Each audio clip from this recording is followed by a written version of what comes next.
Assalamualaikum warahmatullahi wabarakatuh. Perkenalkan, nama saya Ina Risti Utami, NPM 10119023 dari Setia STNB Bandung. Di sini saya ingin menjelaskan materi agama dari pertemuan 2 sampai pertemuan 6. Pertemuan kedua yaitu membahas tentang kalamullah, di mana kalamullah adalah dua unsur kata dari lafaz kalam dan Allah. Firman Allah dalam bentuk wahyu yang disampaikan kepada para nabi dan rasulnya melalui malaikat Jibril. Sejarah Quran. Yang pertama, Quran turun secara sekaligus dari Allah ke Lauh al-Mahfuz. Yang kedua, Quran diturunkan dari Lauh Mahfuz ke Bait Al-Ijah. Yang ketiga, dari Bait Al-Ijah ke dalam hati Nabi dengan jalan berangsur-angsur sesuai dengan kebutuhan. Yang pertama, Quran diturunkan kepada Nabi Muhammad melalui malaikat Jibril secara berangsur-angsur. Yang kedua, surat pertama yaitu Al-Alaq ayat 1-5. Yang ketiga, surat yang terakhir Quran surat Al-Maidah ayat 3. Pengumpulan Al-Quran. Yang pertama, masa Nabi Muhammad, yaitu Al-Jam'u fis Sudur dan Al-Jam'u fis Suhur.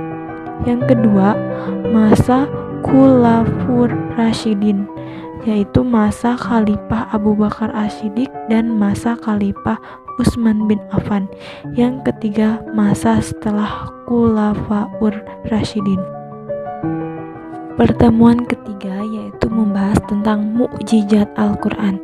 Secara istilah, agama yaitu hal yang luar biasa yang Allah berikan kepada seorang nabi atau rasul untuk membuktikan kebenaran pengakuan kenabian atau kerasulannya, dan biasanya bersifat menantang umatnya yang tidak beriman kepadanya. Syarat-syarat mukjizat yang pertama yaitu sesuatu yang tidak bisa dilakukan selain Allah. Yang kedua, sesuatu yang di luar kebiasaan yang tidak bisa dilakukan selain Allah. Yang ketiga, disampaikan terkait dengan syariat atau dakwah. Yang keempat, terjadi karena adanya penentangan. Yang kelima, seorang tidak dapat mendatangkan. Unsur mukjizat. Yang pertama, hal atau peristiwa yang luar biasa. Yang kedua, terjadi atau dipaparkan oleh seseorang yang mengakui nabi. Yang ketiga, mengandung tantangan terhadap yang meragukan kenabian. Yang keempat, tantangan terhadap tidak mampu atau gagal dilayani. Ada macam-macam mukjizat. Yang pertama, mukjizat hissi. Yang kedua, mukjizat manawi. Ada aspek-aspek mukjizat Al-Quran. Yang pertama, aspek bahasa dan sastra. Yang kedua, aspek isyarat ilmiah. Yang ketiga, aspek kisah-kisah purba. Yang keempat, aspek hukum. Alasan Al-Quran diturunkan secara berangsur-angsur itu yang pertama, menguatkan. Yang kedua, menentang hati Nabi. Maksudnya menenangkan hati Nabi. Yang ketiga, menentang dan melemahkan para penentang Al-Quran. Yang keempat, memudahkan untuk difahami dan dihafal. Yang kelima, membuktikan. Selanjutnya yaitu pertemuan keempat. Pertemuan keempat membahas tentang Asmaul Quran. Yang pertama, Alkitab. Yang kedua, petunjuk. Yang ketiga, cahaya. Yang keempat, ruh. Yang kelima, obat. Yang keenam, kebenaran.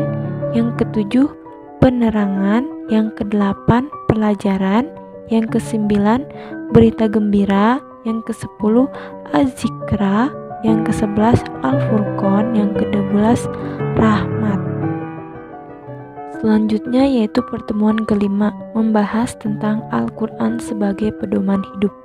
Manusia merupakan produk yang maha kuasa, yang memiliki akal pikiran dan nafsu yang tidak dimiliki malaikat dan jin. Membaca mempunyai dua makna. Yang pertama, membuat yang tidak tahu menjadi tahu. Yang kedua, membaca merubah lambang-lambang atau bentuk menjadi bunyi. Rasulullah SAW bersabda, bila engkau membaca Al-Quran, namun perilakumu tidak diwarnai untuk Al-Quran, maka sama saja engkau tidak membacanya. Allah menciptakan manusia dengan kemampuan yang terbatas. Dia menurunkan Al-Quran sebagai buku pedoman agar manusia tidak salah arah dalam melangkah. Bagaimana menggunakan ajaran Al-Quran sebagai suatu pedoman hidup? Yang pertama, harus kafah. Yang kedua, gunakan secara kontekstual. Yang ketiga, Al-Quran membimbing manusia agar taat pada Allah dan Rasul-Nya. Selanjutnya yaitu pertemuan 6, membahas tentang kecerdasan bermisal. Manusia adalah makhluk yang diberi kebiasaan dapat mikir dan merasakan, karena manusia diberi 3 potensi, yaitu pendengaran, penglihatan, dan hati.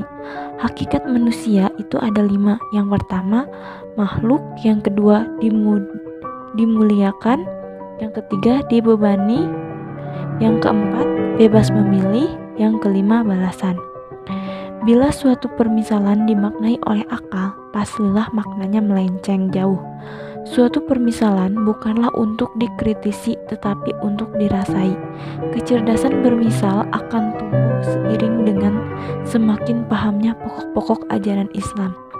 Untuk memberikan pengertian pada akal, caranya yaitu dengan mengajarkan berpikir, sedangkan untuk memberikan pengertian pada kalbu, caranya dengan melalui permisalan dengan cara membaca Al-Quran dan tafsir.